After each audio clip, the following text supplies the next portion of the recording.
In this video, I'm going to describe how you can acquire customers in your cybersecurity business or as a consultant, or if you're working for an employer and you want to be able to increase the customers in that business.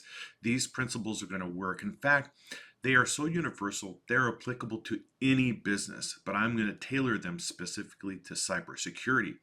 This video is in response to a comment from Cam Grimm Sec, that's his name, that he posted on one of my videos, and he asked specifically for this training. So that's going to be the deep dive for today.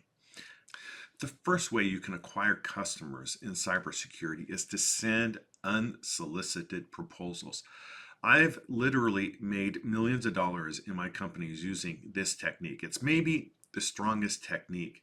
For instance, I had a customer that was wanting to expand their business and have a particular technology that allowed them to be able to offer a greater level of performance for their particular customer. And what I did is I talked to them and I said, hey, what if I were to jointly develop with you this particular product, and I will use some of my knowledge, some of my proprietary knowledge for that. And what we did is we drew up a contract where they paid me a royalty on that particular product. So every time, well, it was an upfront fee of $50,000, and then every time they sold the product, I made additional money. And that one worked out great, right? So, and in another case, I actually approached a customer of mine and said, look, I think that you're, in fact, they weren't even a customer at the time. What they were is a friend of mine, a guy that I knew that was working at this successful company. And I recognized that they could offer a different type of product using their existing capabilities. And so I went to Bill and I said, look, Bill, what if we transitioned some of your existing processes into this type of product? And then what I'll do is I'll go ahead and design those and develop those products for you. And then you can turn around and then sell them and I'll get paid a royalty. And that worked out wonderful also. And here's a real down-to-earth example from a friend of mine named Ed. What he did is he went to a customer of his that was that he heard was looking to get into cybersecurity and CISO as a service. And so he went to them and said, why don't you have me be your CISO as a service person? You collect money from the client and then you pay me out of that. And he made that arrangement with them. He was a consultant to them. And so he didn't have to do any of the marketing. His client did all the marketing for his business. And then he got paid a fee, and he got paid pretty nicely. I believe he was making about $150 an hour off of that. And so it was a pretty good arrangement for him. And so there are ways that you can make unsolicited proposals to people that you know, friends out in industry, maybe even people that you know through LinkedIn. If you nurture that relationship, you can make these unsolicited proposals, and they can bring real significant dollars to you or to your business that you may have personally, or to the business that you're working for. So that's my first recommendation and one of the most powerful. The next method is to develop a guidebook that describes an experience that you had where you provided services to a customer, and that customer was very happy with the result and it was very successful. And that guidebook contains what you did and the benefit that you brought to your customer. Well, you may say, well, I don't have any customers yet. What do I do? Well, what you can do is you can write up about something that you know. And what you do is you then post on social media that you have this guidebook that is available to anyone who wants it. Just DM you. So you ask people to direct message you if they're interested in this guidebook, and if they say yes, then what you do is you send them the guidebook personally. So now it's a personal connection with that person, and then you follow up in a day or two, and you tell them that you want to improve your guidebook. and that you want to have want to ask them a couple of questions about some problems that they may have, or circumstances that you can use as ideas for improving your guidebook, because you want the guidebook to be as useful to them and other people as possible. And that should be true of you. You should want your guidebook to be as useful, and getting this information from the people who you've sent your guidebook to about things that they're actually facing, that you could actually put in your guidebook as with possible solutions, is a pretty good way of improving your guidebook. But what ends up happening if in this direct messaging back and forth, they describe a particular challenge that they have at their office that's involving cybersecurity, or one that their business is having, then you can begin to talk to them and ask them about to describe the pain that is causing their organization.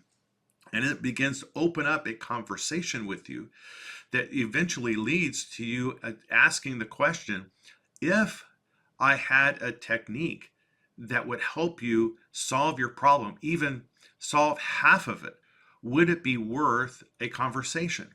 And if they say yes, then they've opened the door up for a phone call where you can then pitch your solution to them. So this is a technique that I've used, and it is a very effective method for attracting new customers. So if you use this technique, then post something in the comments and let me know if you've used it in the past, or if you're going to try it now, and let me know how it goes. And that goes for all of the techniques that I'm gonna be talking about. But I'm particularly interested in this technique, and see how you've been able to use it with success. I'm going to describe the third technique here pretty quickly, but I want to remind you to stick around, because the last technique has literally landed me multiple millions of dollars into my businesses. So you're going to want to stick around for that one. But okay, so for the third technique, it's posting stories on your social media about successes that you've had in cybersecurity, where you've actually helped customers solve particular problems. And you may say, well, just like with some of the other techniques I've mentioned, you may say, well, I don't have any customers yet.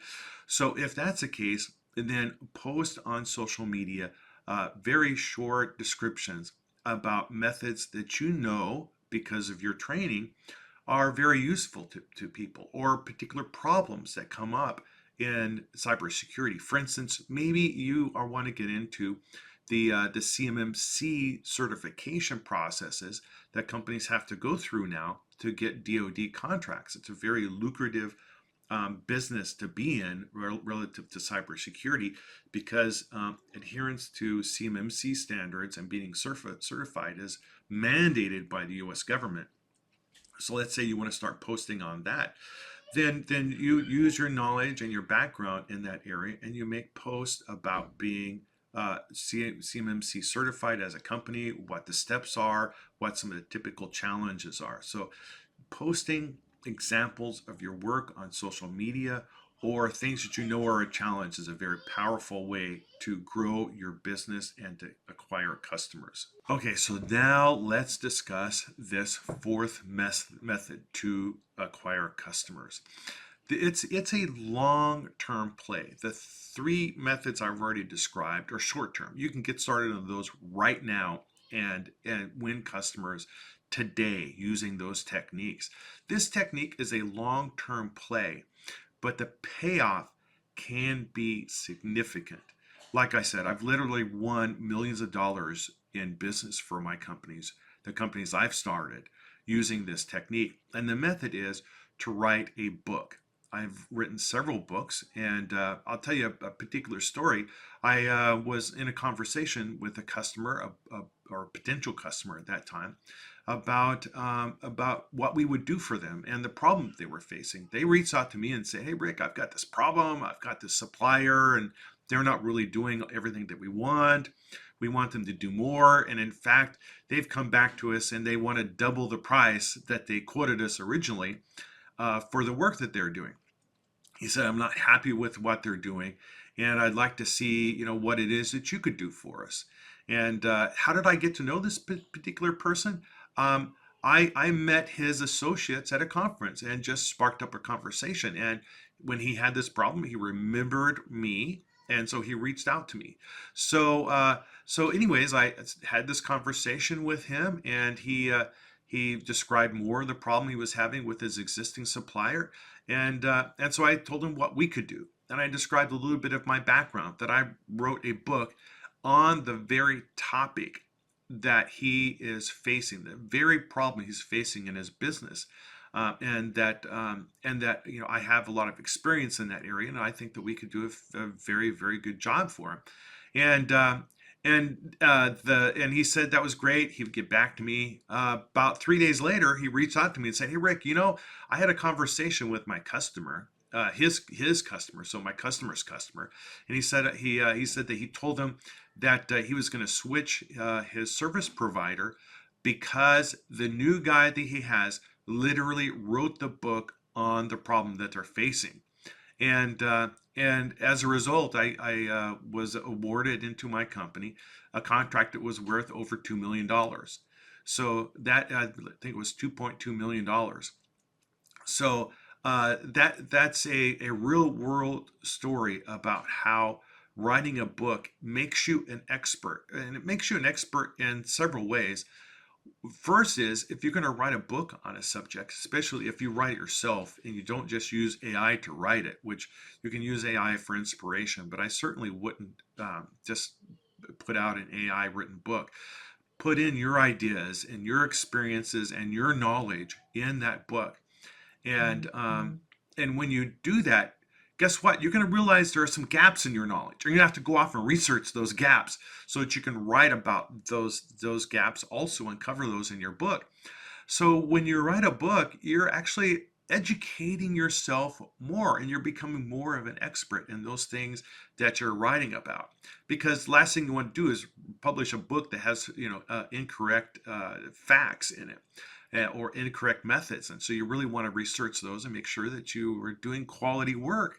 That's the whole purpose of writing a book, is to demonstrate that you are an expert in that field, and you will become even a better expert in whatever you're writing about. Um, the second benefit of writing a book is that your customers will recognize you as an expert in that field, and that's just the nature of writing a book. And then one of the other things that happens is you actually end up helping people. One of the books that I wrote about, I was visiting a potential client, and one of the engineers came up and said, "Hey, look, Rick, I used your book. I had this problem. I used your book, and I was able to figure something out, and your book was a great help." And I said, "Okay, great. So now I know two people, have read it, my mother and you." So as a joke. But anyways, writing a book is not only are you helping people and building your business, but it's also it gives you a sense of accomplishment that you've done something that you put out into the world that can help people. If done properly, can literally land millions of dollars into your pocket, and or into the businesses that you have. And so if you want to do that, you want to write a book, or you want to exercise any of these methods, feel free to leave a comment and ask questions. I'm very open to answering your comments, and I really like doing that. In fact, this whole video is a response to a comment on one of my other videos. So anyways, until next time, this is Dr. Rick with Rick Talks Tech.